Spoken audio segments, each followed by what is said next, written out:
बागमती प्रदेशमा अहिले देखिने काम भनेको बागमती प्रदेश सरकारको गतिविधि देखिने र अलि चलायमान हुने यो खेलकुद नै हो।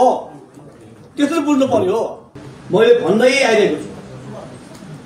अब सबै मन्त्रालय कसैले 3 अरब दिएको छ, कसैले 4 अरब दिएछ, कसैले 5 अरब, कसैले 7 अरब त्यस्तो पैसा दिएछ। तर अहिले पनि बागमती प्रदेशमा युवा तथा खेलकुद मन्त्रालय बजेट सिलिङ बजेट जम्मा 61 करोड।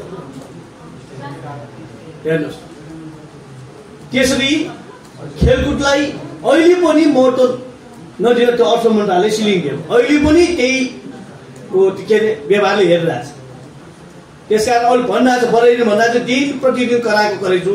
सदस्य सचिवले पनि भनेको छु, मुख्यमन्त्रीज्यू पोजिटिभ हुनुहुन्छ।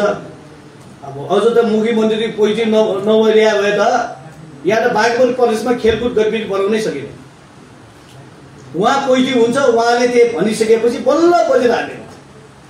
उहाँ पोजिटिभ भएर मात्रै उहाँ खेलकुद जानेको, खेलकुद बुझेको, खेलकुदमा चासो राख्ने, खेलकुदको महत्त्व बुझ्ने, खेलकुद के मुख्यमन्त्रीको भएको कारणले गर्दाखेरि हाम्रो अलिकति साहस चाहिँ बढेको छ।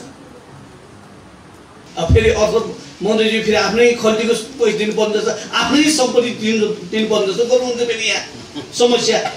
ए बाबा, हाम्रो लागि मागे हो त्यो। बागमती प्रदेशको खेल के चाहिँ अब त्यहाँ चाहिँ खेलाडी सहभागिता बिना 10औं राष्ट्रिय गेम हुन्छ?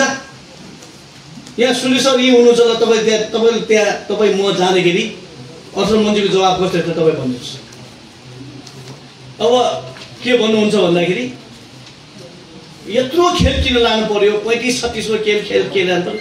जे मेडल आउँछ, जुनमा मेडल आउँछ, यसो छानेर 8-10 खेलहरू मात्रै खेलाउन लैजानु भन्नुहुन्छ त। यो चाहिँ पत्रकार महोदयले खेलकुद बुझ्नु भएको छ, सबैले बुझ्नुभयो, खेलकुद भरै आउनु भएको। तर जो बजेट दिने ठाउँ छ खेलकुद बुझाउनै गाह्रो हो हामीलाई त। अहिले पनि अहिले फेरि हामीलाई बजेट सिलिङ सुताइदिएको छ विभिन्न मन्त्रालयमा। अहिले पनि त्यही पारा। त्यसै खेलाडी निराश भएको होइन नि, त्यसै खेलाडी विदेश पलायन भएको होइन नि। यस्तै कारणले गर्दाखेरि राष्ट्रले त्यहाँ चाहिँ सरकारले खेलाडीको महत्त्व नबुझ्दाखेरि, खेलकुदको महत्त्व नबुझ्दाखेरि आज खेलाडीहरू दिन प्रतिदिन विदेश भासिन बाध्य भएको छ।